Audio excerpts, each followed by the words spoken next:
Hello my dear friends, welcome back to the channel. तो reconciliation statement में आज बात करने वाले हैं एक ऐसे क्वेश्चन की जिसमें क्या होता है कि जब लॉस दिया होता है, राइट। जब क्वेश्चन में प्रॉफिट नहीं दिया होता है, net loss as per cost account and net loss as per financial account, तो उस केस में लॉस के केस में हमें कैसे ट्रीटमेंट करना है, उस केस में बेसिकली आज बात करने वाले हैं। ठीक है, लॉस वाले आइटम को कैसे करेंगे। ठीक है, इस टॉपिक को मास्टरी करने के लिए क्वेश्चन नंबर 4 की तरफ देखते हैं। ठीक है, तो लुक एट क्वेश्चन नंबर 4, जिसमें क्या बोला गया कि हमें रिकॉन्सिलिएशन स्टेटमेंट बनाया है, जो कि हमने यहाँ पर फॉर्मेट ऑलरेडी बना के रखा हुआ है।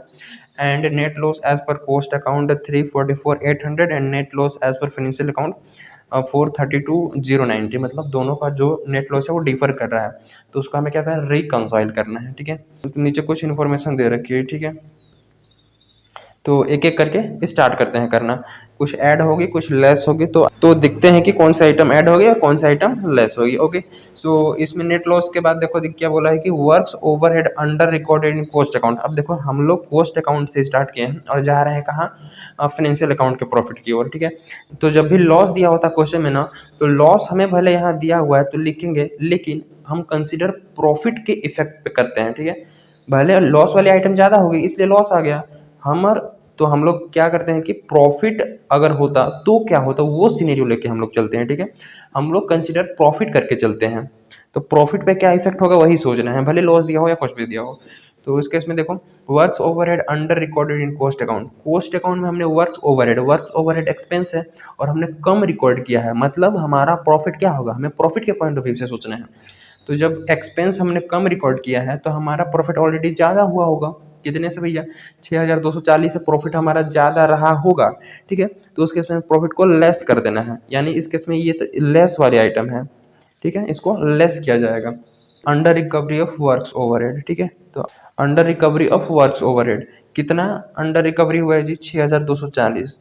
हमें प्रॉफिट के पॉइंट ऑफ व्यू से ही सोचना है। ठीक है, हमें चाहे लॉस है चाहे कुछ भी है, 6,240, मतलब ये अंडर रिकवरी, कम रिकॉर्ड किया तो हमारा प्रॉफिट ज़्यादा होगा, तो उसके में हमें अपने पे उल्टा इफेक्ट लेना है। ठीक है, और अगर जो हमारा टारगेट प्रॉफिट है, फाइनेंशियल प्रॉफिट, अगर उसकी बात करें तो भैया हमने कम रिकॉर्ड किया है, उसने तो पूरा रिकॉर्ड किया होगा। ठीक है, तो हमने इतना से कम रिकॉर्ड किया है, मतलब हमारा प्रॉफिट ज़्यादा होगा, उसका प्रॉफिट उतने से कम हो गया होगा, तो हमें भी कम कर देना है। ठीक है, and depreciation over charge in cost account. अब देखो डेप्रिसिएशन ओवर चार्ज, डेप्रिसिएशन भी हमारा एक्सपेंस है, ओवर चार्ज हो गया मतलब ज़्यादा लिख दिए भैया, तो ज़्यादा लिख दिए तो प्रॉफिट कम हो गया होगा हमारा, यानी कि हमारा प्रॉफिट को फिर से ऐड करना पड़ेगा।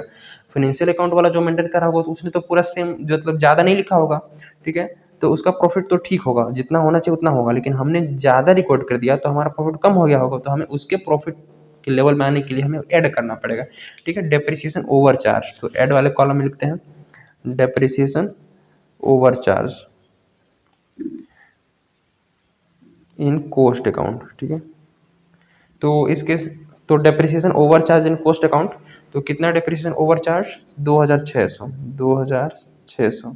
ठीक है, एंड देन नेक्स्ट है administrative overhead recorded excess in cost account. भैया वही चीज़ें हैं, एडमिनिस्ट्रेटिव ओवरहेड एक्सपेंस है, ज़्यादा लिख दिए हम ज़्यादा लिख दिए, मतलब हमारा एक्सपेंस ज़्यादा हो गया तो हमारा प्रॉफिट कम हो गया होगा, और जो फाइनेंशियल अकाउंट वाला प्रॉफिट मेंटेन करा होगा वो तो पूरा ज़्यादा नहीं लिखा होगा, तो उसका प्रॉफिट जितना होना चाहिए उतना होगा, लेकिन हमने ज़्यादा लिख दिया तो हमारा प्रॉफिट कम हो गया, तो इस केस में हमें उसके प्रॉफिट तक पहुँचने के लिए हमें क्या करना पड़ेगा, ऐड करना पड़ेगा एडमिनिस्ट्रेटिव ओवरहेड। ठीक है, जो भी है एडमिनिस्ट्रेटिव ओवरहेड एक्सेस रिकॉर्डेड। ठीक है, एक्सेस रिकॉर्डेड इन कॉस्ट पूरा लिख लेना। ये कितना भैया, 3,400। ठीक है, 3,400 क्या हो गई जी, excess recorded. Then interest on investment. अब देखो इन्वेस्टमेंट पे इंटरेस्ट, देखो इंटरेस्ट ऑन इन्वेस्टमेंट क्या है, इंटरेस्ट ऑन इन्वेस्टमेंट हमारा प्योर फाइनेंशियल नेचर का ट्रांजैक्शन है। ठीक है, प्योर ये फाइनेंशियल नेचर का ट्रांजैक्शन है, तो ये ओनली फाइनेंशियल अकाउंट में रिकॉर्ड हुई होंगी। ठीक है, कॉस्ट अकाउंट में फाइनेंशियल नेचर के ट्रांजैक्शन को रिकॉर्ड नहीं किया जाता है, ओनली इसको फाइनेंशियल अकाउंट में रिकॉर्ड किया जाता है, तो वहाँ रिकॉर्ड हुआ होगा, मतलब या और ये क्या है, इनकम है, तो 17,500 जो इंटरेस्ट है वहाँ रिकॉर्ड हुआ होगा, तो वहाँ का प्रॉफिट बढ़ गया होगा 17,500, जबकि हमने कॉस्ट में तो रिकॉर्ड किया ही नहीं, तो इसके लिए हमारा प्रॉफिट कम होगा, तो वहाँ, तो उस बुक के प्रॉफिट तक पहुंचने के लिए हमें क्या करना पड़ेगा, ऐड करना पड़ेगा, तो इसको भी ऐड वाले कॉलम में लिखेंगे interest on investment, interest on investment. ठीक है, इन financial book, in financial book, और ये जो है वो प्योरली फाइनेंशियल नेचर की ट्रांजेक्शन है, इसलिए ये वहीं रिकॉर्ड हुआ होगा, यहाँ नहीं हुआ होगा। तो यहाँ हमें प्रॉफिट को बढ़ान देना है कितना, 17,500 से। Okay, and then goodwill written off in financial book. अब फाइनेंशियल बुक में गुडविल रिटर्न ऑफ हो गया। गुडविल जब गुडविल राइट ऑफ होता है तो हमें प्रॉफिट हमारा कम हो जाता है, ठीक है। तो उस केस में वहाँ राइट ऑफ हुआ होगा, मतलब वहाँ का प्रॉफिट तो कम हो गया होगा, तो यहाँ का प्रॉफिट नहीं कम हुआ होगा।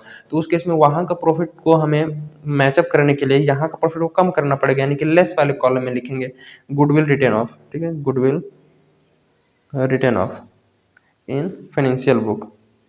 इन फाइनेंशियल बुक कितना गुडविल रिटर्न ऑफ हुआ है, 11,400।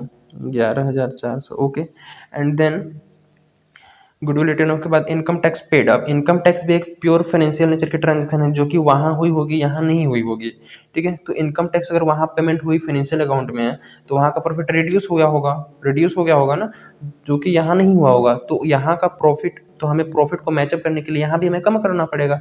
तो कम करना पड़ेगा मतलब हमें लेस में लिखना पड़ेगा। तो income tax paid, income tax paid in financial, ठीक है, इन फाइनेंशियल बुक। ओके, तो कितना इनकम टैक्स, 80,600। 80,600 हमें लेस कर देना है, ठीक है। Then store adjustment credit in financial books. अब क्रेडिट मतलब होता है इनकम, तो वहाँ पे इनकम यानी कि उसका प्रॉफिट बढ़ गया होगा।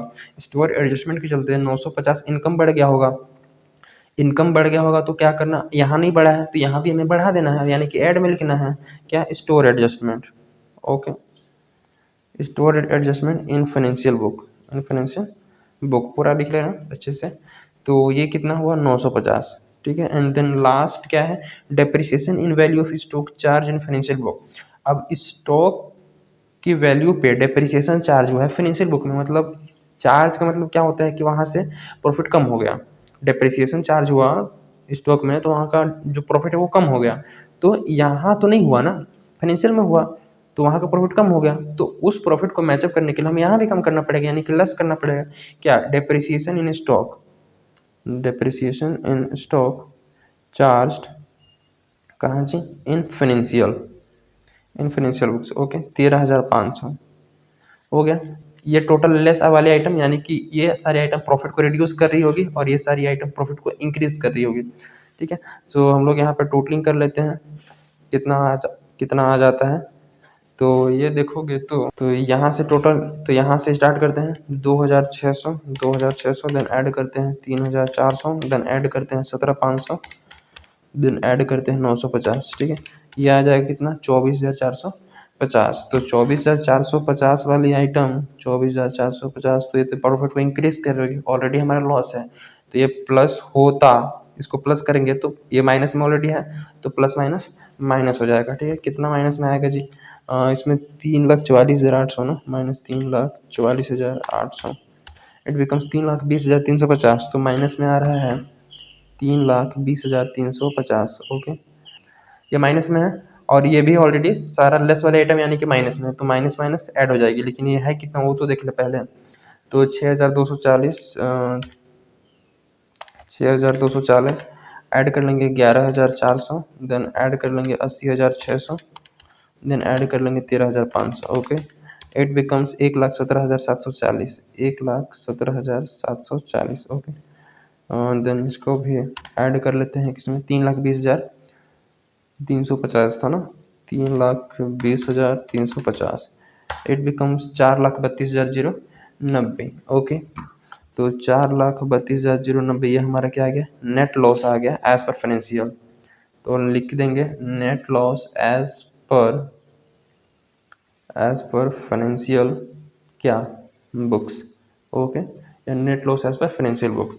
सो ये क्वेश्चन बहुत सिंपल है, लॉस दे दिया कंफ्यूज करने के लिए, लेकिन हमें जो क्वेश्चन सॉल्व करनी है वो क्या, पॉइंट ऑफ व्यू रहेगा हमारा प्रॉफिट, भले वो लॉस क्यों है, क्योंकि लॉस वाली ट्रांजेक्शन ज़्यादा रही होगी। अगर ट्रांजेक्शन कम होती तो प्रॉफिट होता ना, तो प्रॉफिट के पॉइंट ऑफ व्यू से ही हमें सोचना है। ओके, और हर एक चीज़ का ट्रांजेक्शन का इफेक्ट देख के उसको प्लस माइनस कर देना है, ठीक है। अगर अपने पे आए तो उसका उल्टा इफेक्ट ले लेना, ठीक है। और वहाँ पे भी देख लेना कि फाइनेंशियल जो हमारा टारगेट प्रॉफिट है उस पर क्या इफेक्ट आ रहा होगा, ठीक है। सो मिलते हैं in the next video with another concept, जिसमें हम लोग बात करने हैं ओपनिंग स्टॉक, मतलब कि स्टॉक के बारे में, ओपनिंग क्लोजिंग स्टॉक का कैसे करेंगे, ठीक है। सो मिलते हैं।